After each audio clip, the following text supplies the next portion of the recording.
Bi tarata juin kalo tile 14 san 2022 maliyɛn den cɛ ani muso denmisɛn ani mɔgɔkɔrɔba Mali kɔnɔ ani Mali kɔkan ka bɔ k'aw bɛɛ lajɛlen fo aw mana kɛ diɲɛ yɔrɔ yɔrɔ aw foli dɔw sigiyɔrɔ la foli mana tɛmɛ ka bɔ yen min bɛ dugu la bɛɛ b'a kalama an ka ministre des affaires étrangères n'o ye Abdoulaye Diop ye a kun wulila ka taa taama na ONU la Amérique tagama min n'a kɛra wasa ye n'a kɛra kunkɔrɔta ye Mali ma tɛ dɛ Afiriki bɛɛ lajɛlen ma a ka kan n'o ɲɔgɔn kobaw kɛra an ka bɔ n hakilina ye min ye k'a faranfasi kuma fɔ donc nin tɛ n bɔdɛri ye mais su tɛ ko mɔgɔ ni dɔnko cɛ ni wagati de ye temps sɔrɔ ka bɔ dɔrɔn k'a fɔ Abdoulaye Diop ye ko félicitation ni ɲɔgɔn koba tɛ se ka kɛ Mali la ka ne dadonni to maa o maa ni e ye maliden yɛrɛ yɛrɛ ye ko ɲagami t'i ka yɛrɛ wolodenya la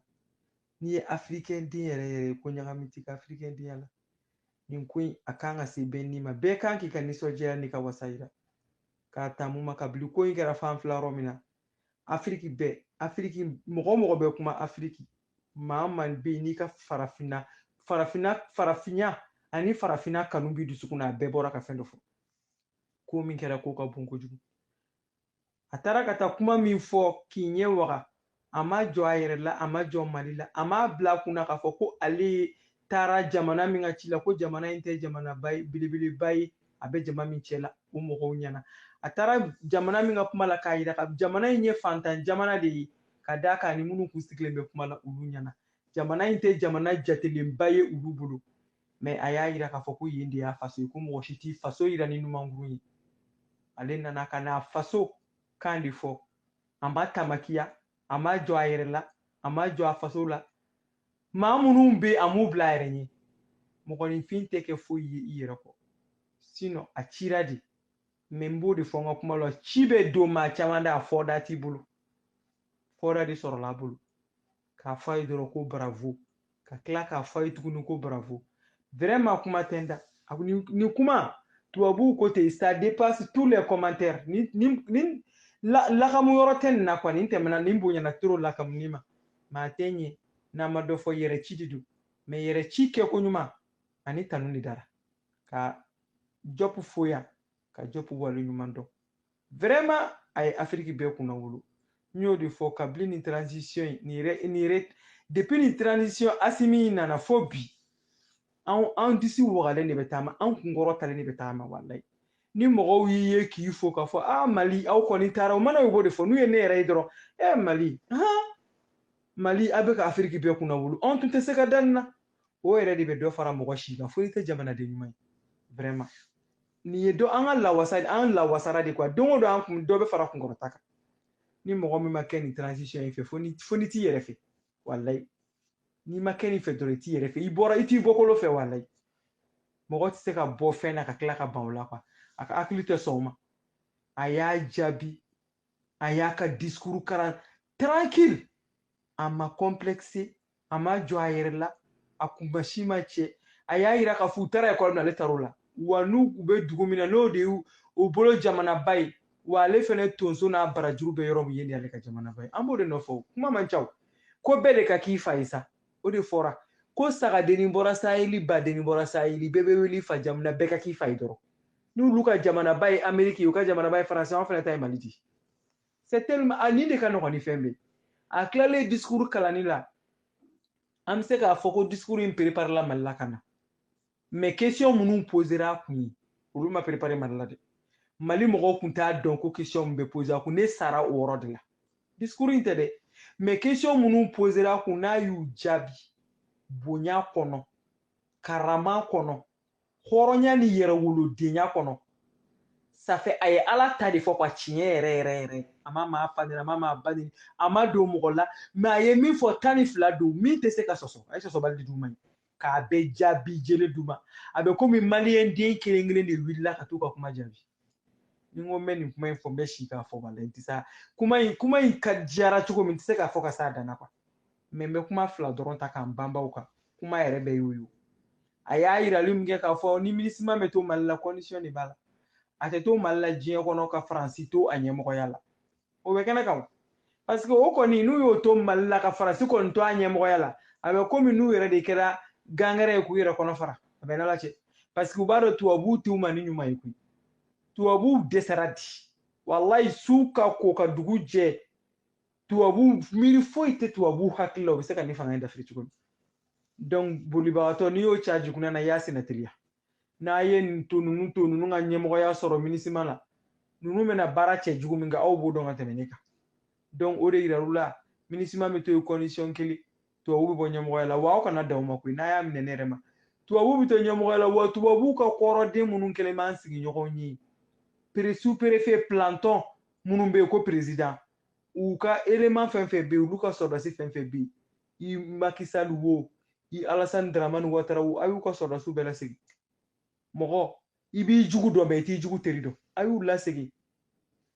lasegi ndona mata do malde ko i do malde nyonte uka taw ka dugulay ko mulu be kutu ka dugula ka guba ka kaunka nu ndana do anga dugu kono be fenge mitenishi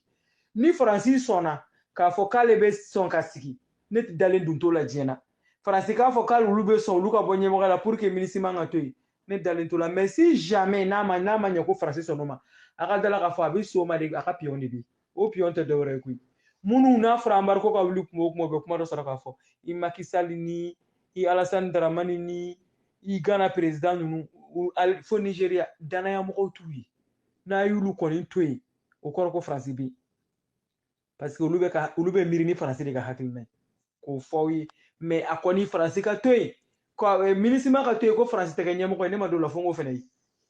fongo ye ni tane ma do la jien kono ne dale mala ka fo France re ya ka minen che chuko minde ministre ma tabe cheti oro France gena de ka soro papier ma signé ka soro ma fokaita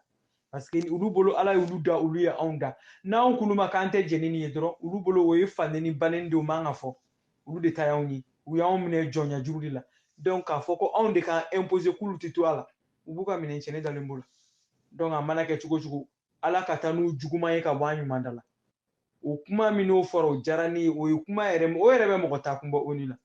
mu fene fara loka France bito ka avion minta ka janfa avion ni minta eta te sangolo yi tigi de be sangolo la ebi ka avion ta wili chugo min kare be wiliti na chugo min kare bi na eti dantike femi be ku mo todo e na femi jigi mo todo ate je kene kan janfa donc na o kuntara na o kuma o damo la foi mafo ka ira France la droit de table ka avion ta ka onga dugu kolo munu chugo min parce que on se wo ke mo fiu e yebe dugu jumena ka ta farafina na fo farajela ko mali bi se ka avion ta ka to dugu munu mi sara dugu tigila ni ya me ko dugu ngo tigi de be dugu la parce que u degiro de la on te munu kumbe ulu dugu la de u bita on ni yoro kuma de fo kuma min kadu yo buto fo ka on côté ali chete ulu ka ba fanga ni avion u jana u jo ba ta ka avion jigi fo kuluba ere terasi kai pale terasi ka fo iti bala o i jamana ka ke tse ki yere kunga ngo kuma fo jamana ka ke tse ka fo ko platiri ka ke kana jamana jumen jorati mo ko shite jamana bunya ni jamana yere ma yere bunya jamana mini yere bunya wajibi mo ko bi bunya vraiment ala dani kuma inflama bravo dron pedi fo able jopi ni shirambi mi shidron afoko bravo mo ko tere maliko de du ni minye minke no nyina dumo befo ala job fo lungo sa ka fosa shokeli anti shokeli mo munu te feka shokeli yere yi ni eseke munu nye bi shokeli te fien yere mine kabla je crois que ni ko fait ça tien yere te ble tien na dafa utin sa fait ça ali na uye fien to ye aye ni ko yin ide munu ko shokeli de ya be tien shokeli be kuma ko jugu atara mali choro atara fo ko plein abandon en plein vol atara ni fo uye shokeli ke GFMB kuma min tara fo shokeli tara kuma fo ko asimi ka chikando ga afora ko mali ni francika shokeli de u bla nyogona ani seria u shokeli ya ira bela kali chira asimi ya ira bela kali shokeli mais mo jugula mo ko côté de ko yorode yo tasa shokeli ka démissionner ayani be bla nyogona aywa shokeli tara min fo Abla Job ta jugaran shokeli tadi Abla Job tara discours kalaka klaku ka question jabi très bien bon ou ba on ta jabi to mo nyo ko jabi diele de duruma en fatu ya mbatu wante joyante jondi ni mɔgɔ minnu bɛ fɛ ka sa jɔndenya la o y'olu ka fɛɛrɛ an tɛ sa jɔndenya la anw tɛ jɔn ɲama bɔ jɔndenw na k'an ta k'an kɛ tubabu jɔndenw ye min ka ɲi an ma an tɛ se k'o fɔ min ka jugu an ma an tɛ se k'o fɔ k'an ka t'olu kɔ n'olu ka fini k'an ka fɔ kirikirikiri n'u ko k'a jɛrɛ k'an ka fɔ pali anw t'o la o tɛ kɛ tuguni an bɛ 21e siècle la o bi tɛ k'o sini tɛ kɛ Choguel na ninakili sa a n'a sunɔgɔ a tulo fila kan komi maa wɛrɛ sɔrɔla ka taa fɔ min tɛ Choguel ye a tɛ wuli sa a ka tugu Ablaye Diop fɛnɛ kɔ k'a taara Mali curu a taara Mali feere a taara kuma ni président ka kumakan ni de b'a yira k'a fɔ Choguel taara kuma min fɔ siɲɛ fɔlɔ la de bɛnkan u bɛnna min kan a taara o de fɔ komi Ablaye Diop an bɛnna min kan a taara o de fɔ o b'o de fɔ dɛ ko ni mɔgɔ ma dɔgɔ fila jɔ k'i t'a la duman dɔn Ablaye Diop taara n'a diyara ne a bɛnna ne ma ni maa min ta ye ko Mali ko ye o bɛ bɔ Choguel kɔ ka tugu Mali kɔ wa ni maa min ta ye ko Choguel kunkolo ko ye olu de bɛ to Choguel nɔfɛ ale bi Choguel n'i ye tana samiyɔrɔbo don a b'a ye